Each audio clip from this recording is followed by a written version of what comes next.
नमस्ते, हरिओम, नमः शिवाय, जय गुरु जी। सभी को स्वागत है आपका आपके अपने चैनल टैरो बाय टीजे पर। I am back with another crystal ball reading for you guys. And आपके क्रश की एनर्जी हम लोग चेक कर चुके हैं। इससे जस्ट पहले जो मैंने रीडिंग करी है, अगर आप देखना चाहें तो वो रीडिंग देख सकते हैं। This reading is for your ex partner.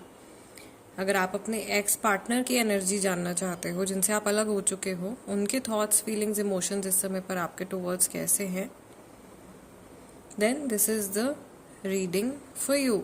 जब तक मैं एनर्जी क्लेंस कर रही हूँ, अपने एक्स के चेहरे के ऊपर फोकस कीजिए। एक न्यूट्रल माइंडसेट के साथ में, आप में से कई लोगों के मन में गुस्सा होगा, एंगर होगा, उसको साइड में रख दीजिए। जस्ट एक न्यूट्रल माइंडसेट के साथ में उनके चेहरे के ऊपर फोकस कीजिए। 3 बार उनका पूरा नाम अपने मन में रिपीट कीजिए। And just give me a second. Yes, my lord Shiva guide and protect all of us through out this session.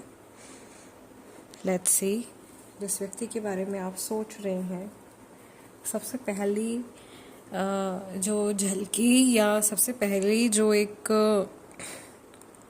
Feel मुझे यहाँ पे दिखाई दे रहा है इज़ दैट आप में से ज़्यादातर लोग किसी ऐसे व्यक्ति के बारे में सोच रहे हैं, someone who is very double minded और फिकल माइंडेड। मतलब ये किसी चीज़ पर टिक नहीं पाते हैं जल्दी, और इनमें इमोशनल स्टेबिलिटी की बहुत ज़्यादा कमी है। ये इंसान अपना मन कई बार बनाते हैं कुछ चीज़ें करने के लिए, लेकिन उन पे ज़्यादा टाइम तक ये टिक नहीं पाते हैं, या बहुत ज़्यादा डिवोशन या डिटर्मिनेशन शो नहीं कर पाते हैं। आप में से ज़्यादातर लोगों के साथ में जो है चीटिंग सिचुएशन हुई है। इस पर्सन ने या तो आपको बहुत बुरी तरीके से लेट डाउन किया है, या आपका दिल तोड़ा है, या चीट किया है। ये सिचुएशन हुई है कई लोगों के साथ में। कुछ ही ऐसे लोग हैं जो म्यूचुअल अंडरस्टैंडिंग के साथ में अलग हुए हैं, बहुत कम हैं। बट यहाँ पे ज़्यादातर लोग जो है हर्टफुल एनर्जी पोर्ट्रे भी कर रहे हैं इस टाइम पे। तभी मैंने कहा था कि न्यूट्रल रहिएगा अगर आपको सामने वाले की एनर्जी जाननी है तो। एक न्यूट्रल माइंडसेट के साथ में रीडिंग को देखेगा, बिकॉज एक्स के बारे में जब हम लोग बात करते हैं तो बहुत सारे इमोशंस, पुरानी मेमोरीज और ये सारी चीज़ें जो हैं वो उमड़ के बाहर आने लगती हैं। ओके, सो सबसे फर्स्ट चीज़ जो मुझे इस इंसान के बारे में दिखाई दे रही है, this is someone very stubborn. ये कोई ऐसा व्यक्ति है जो बहुत ढीठ है, और ये अपनी मन मर्जी करते हैं, अपने मन के अनुसार चलते हैं लाइफ में। इनको किसी का रोक टोक या किसी तरीके के रूल्स रेगुलेशंस पसंद नहीं है। थोड़े दोगले भी ये पर्सन है, एज इन मैंने शुरू में ही आपको बोला कि फिकल माइंडेड है। कुछ अपना मन आज कुछ करने को अगर इन्होंने डिसाइड किया तो ज़रूरी नहीं है ये कल भी उसी चीज़ के ऊपर फिक्स रहेगा इनका माइंड। हो सकता है कि कल ये किसी और चीज़ के बारे में सोच रहे हो। थोड़ी सी मुझे यहाँ पे पेज ऑफ सॉर्ड्स वाली एनर्जी दिखाई दे रही है। ये पर्सन टाइम टू टाइम ना आपको जज करते रहते हैं या आपको स्टॉक करते रहते हैं, नॉट जज। टाइम टू टाइम ये पर्सन आपको स्टॉक करते रहते हैं, और इनको ये जानने में बहुत उत्सुकता है कि आपके जीवन में क्या चल रहा है या आपका स्टेट ऑफ माइंड क्या है, जैसे आप जानना चाह रहे हो। इससे डबल ट्रिपल इंटेंसिटी में इनको इंटरेस्ट है ये जानने में कि आपकी लाइफ में क्या चल रहा है। ओके, विच शोज़ के may be this person is showing कि ये मूव ऑन कर चुके हैं। ये शायद दिखावा कर रहे हैं कि अपनी लाइफ में आगे बढ़ गए हैं, जबकि ऐसा हुआ नहीं है। मूव ऑन नहीं किया है इन्होंने। They are still stuck. अभी भी ये कहीं अटके हुए हैं, अभी भी ये कहीं स्टक है। एंड रीज़न मेनली मुझे इसका यही दिखाई दे रहा है कि यूजुअली ब्रेकअप के बाद आप सेल्फ हीलिंग करते हो, अपनी रिकवरी के ऊपर फोकस करते हो। और अगर आप, जैसे मैंने अभी आपको शायद कल परसों की रीडिंग्स में बताया भी था, कि अगर आप जल्दी से रीबाउंड ढूंढ लेते हैं तो आप अपने इमोशनल सेल्फ को हील होने का टाइम ही नहीं दे रहे हो, और आप जल्दी से अगले कनेक्शन में जंप इन कर रहे हो। ये पर्सन जो है, इनका मुझे ऐसा लग रहा है कि जैसे कि इन्होंने भी यही गलती करी है कि ये अपने आप को, ये एक कनेक्शन से दूसरे कनेक्शन से तीसरे कनेक्शन में जंप करते चले जा रहे हैं, and they are not giving them self time. ये अपने आप को समय नहीं दे रहे हैं टू रिकवर, कि ये अपने इमोशनल सेल्फ को हील होने दें, ये अपने आप को रिकवर होने का टाइम नहीं दे रहे हैं बिल्कुल भी। एंड एक तरीके से तो ये अपने अपने साथ ही बहुत ज़्यादा बुरा कर रहे हैं ये पर्सन, अपने आप को टाइम नहीं दे रहे हैं, ये अपनी सफरिंग को जो है बहुत ज़्यादा बढ़ा रहे हैं अननेसेसरीली।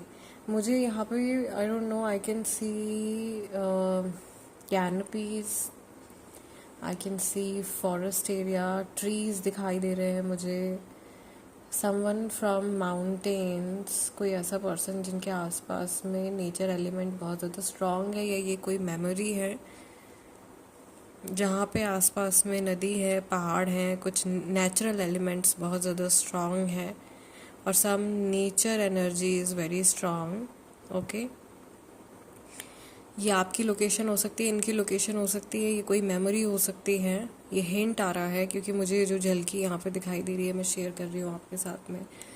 ये मैसेज भी हो सकता है महादेव की तरफ से कि जैसे नदी के बहाव में अगर कोई, बहती नदी में अगर कोई गिर जाता है तो फिर उसको संभालना बड़ा मुश्किल होता है, वो पर्सन बहता चला जाता है। सेम चीज़ इनके साथ में हुई है, इन्होंने शायद अपने आप को किसी परेशानी में फंसा लिया है और उससे ये अपने आप को बाहर नहीं निकाल पा रहे हैं इस टाइम पर, और ये बहते चले जा रहे हैं। They want to come back to you, ये आपको रीच करने की कोशिश कर रहे हैं, जैसे कि नदी में बहता हुआ इंसान किनारे तक पहुंचने की कोशिश करता है, सेम वे आपको रीच करने की कोशिश कर रहे हैं, बट वो इनके लिए पॉसिबल नहीं हो पा रहा है। एज इन इनको अपनी परेशानियों का किनारा ही नहीं दिखाई दे रहा है, और ये बहुत उलझन में मुझे ये इंसान दिखाई दे रहे हैं। और इनकी परेशानी भी ऐसी है कि लाइक कहते हैं ना कि जो प्रॉब्लम को भोग रहा होता है ना व्यक्ति, उसी को समझ में आता है कि उसकी लाइफ में क्या चल रहा है। सो सेम इशू इनके साथ में भी है, बहुत कुछ इनकी लाइफ में चल रहा है उससे कि ये उबर नहीं पा रहे हैं, बाहर नहीं आ पा रहे हैं। आई कैन ऑल्सो सी कि ये व्यक्ति जो हैं अपने इमोशनल सेल्फ को बेटर करना चाहते हैं, लेकिन इनको कहीं से कहीं तक कोई रास्ता नहीं दिखाई दे रहा है, या कोई इनको गाइड करने वाला नहीं है, या किसी से भी ना ये बहुत ज़्यादा दिल से रिलेट नहीं कर पा रहे हैं। ये इनके साथ में एक इशू है। इन्होंने शायद आपसे अलग होने के बाद में जल्दी जल्दी कनेक्शन बनाए हैं, लोगों के साथ में जुड़ने की भी कोशिश करी है, बट ये इमोशनली अपने आप को वल्नरेबल नहीं कर पाते हैं। मे बी ये इशू आप लोगों के बीच में भी रहा है, इस इंसान ने आपसे बहुत सारे सीक्रेट्स रखे हैं, और डिसऑनेस्टी एक फैक्टर रही है जो कि इनकी कमी है इनके अंदर, जिसके ऊपर इनको काम करना चाहिए। देर आर सम पीपल जो बेकार में झूठ बोलते हैं, जिनकी लाइक सिचुएशन भी नहीं है ऐसी कि जहाँ पे झूठ बोलने की ज़रूरत हो तब भी झूठ बोल रहे हैं, और उस वजह से अपने रिश्ते ख़राब कर लेते हैं। तो ये परेशानी मुझे इनके साथ में भी दिखाई दे रही है, अननेसेसरी झूठ बोलना, अननेसेसरी ऐसी बातें बोल देना कि जैसे इनका थ्रोट चक्रा भी जो है वो काफ़ी ज़्यादा कमज़ोर है, इनके मुंह से बातें ऐसे निकल जाती हैं जिनको ये मीन नहीं करते हैं और फिर बाद में ये सॉरी बोलते होंगे, ऐसी एनर्जी इनकी है। और अभी भी इनके साथ में कुछ ऐसा चल रहा है। आई डोंट सी कि ये पर्सन सिंगल है, मुझे ये व्यक्ति सिंगल नहीं दिखाई दे रहे हैं। हो सकता है इनकी लाइफ में 100% नहीं तो 99% तो ऐसा है ही कि इनकी लाइफ में कोई है, किसी का इन्वॉल्वमेंट है, और उस कनेक्शन में भी ये लेकिन सेटिस्फाइड नहीं है, या उसको भी एक परफेक्ट कनेक्शन की नज़र से नहीं देख रहे हैं। इनके अंदर की एक बात निकल के सामने आ रही है। ये मैसेज भी ऑफ कोर्स सबके लिए नहीं होगा, कुछ लोगों के लिए होगा, या मे बी सबके लिए होगा, कि ये इंसान मतलब हर चीज़ को ना परफेक्ट रखना चाहते हैं अपनी लाइफ में। ये बहुत स्ट्रांगली ये हिंट आ रहा है।